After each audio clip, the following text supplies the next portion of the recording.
আমরা আমাদের চারপাশে অনেক সফল ব্যক্তিদের দেখি, তাদের সফলতা দেখি, কিন্তু তাদের এই সফলতার পিছনে যে অনেক ব্যর্থ গল্প আছে সেগুলো আমরা তেমন জানি না।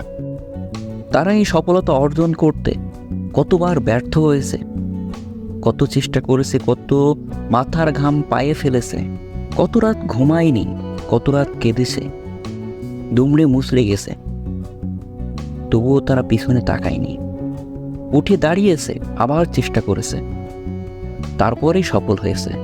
চাইলেই সফলতা আসে না। সফল হতে হলে তীব্র ইচ্ছা, চেষ্টা আর সে অনুযায়ী কাজ করতে হয়, তারপরে সফলতা আসে। আপনি যখন হাঁটতে শিখেছেন তখন অনেকবার চেষ্টা করেছেন, পড়ে গেছেন, ব্যথা পেয়েছেন, আবার উঠেছেন, কিন্তু আপনি থেমে থাকেননি, বারবার চেষ্টা করেছেন, তারপর একদিন সফল হয়েছেন। আপনি সাঁতার পারতেন না, বারবার চেষ্টা করতে করতে আপনি সাঁতার শিখেছেন। আপনি সাইকেল বা মোটরসাইকেল চালাতে পারতেন না, চেষ্টা করেছেন, পড়েছেন, আঘাত পেয়েছেন, আবার উঠে দাঁড়িয়েছেন, আবার চেষ্টা করেছেন, অবশেষে সফল হয়েছেন।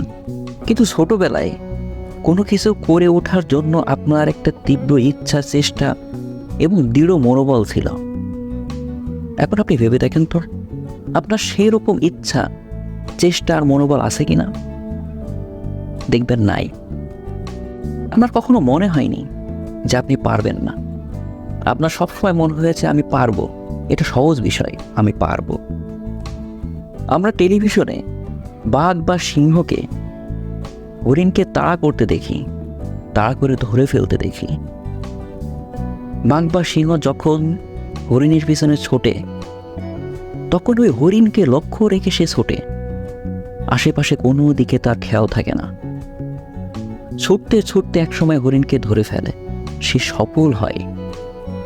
আমরা হরিণকে ধরে ফেলার সফলতা দেখি, কিন্তু তার পিছনের ব্যর্থতা দেখি না। বাঘ বা সিংহ তার প্রতি 4 বার চেষ্টার মধ্যেই 3 বারই ব্যর্থ হয়, মাত্র 1 বার সফল হয়। ভাবতে পারেন, তার ব্যর্থতার কথা কেউ কিন্তু আমরা জানি না। সে বনের রাজা, তারপরও সে ব্যর্থ হয়। সুতরাং আপনি ব্যর্থ হতে পারেন, তবে হতাশ হবেন না। হতাশ হলে চলবে না। আপনাকে দাঁড়াতে হবে, ছুটতে হবে। আপনাকে সিংহের মতো লক্ষ্য স্থির রেখে ছুটতে হবে। ব্যর্থ হবেন, আবার চেষ্টা করতে হবে। একবারে সফলতা অর্জন করা কঠিন, একবারে সফলতা অর্জন করা যায় না। ব্যর্থ হওয়া মানে সফলতার কাছাকাছি। সফল না হওয়া পর্যন্ত কখনো হাল ছাড়বেন না। এমনও তো হতে পারে আপনি সফলতা থেকে 1 ধাপ দূরে ছিলেন, কিন্তু ওই শেষ চেষ্টাটা না করার ফলে আপনি সফলতার মুখটা দেখলেন না। লক্ষ্যকে স্থির রেখে চেষ্টা করেন। অনেক বাধা বিপত্তি আসবে, কিন্তু সেদিকে খেয়াল করা যাবে না। সেদিকে খেয়াল করলে আপনি পিছিয়ে পড়বেন। সিংহের মতো ছুটবেন, লক্ষ্যকে স্থির রেখে সেই দিকে ছুটবেন। আশেপাশে কি হলো সেটা দেখার দরকার নেই। আপনি যদি আপনার আশেপাশে কি ঘটছে, কি না ঘটছে সেগুলো যদি খেয়াল করেন, তাহলে আপনার ওই কাঙ্ক্ষিত লক্ষ্যে পৌঁছাতে অনেক দেরি হয়ে যাবে। আপনি হতাশ হবেন, হয়তো পৌঁছাতেও পারবেন না। সুতরাং লক্ষ্য স্থির রেখে দৃঢ় মনোবল নিয়ে সেই দিকে এগিয়ে যেতে হবে, তারপরে হয়তো আপনি সফল হবেন।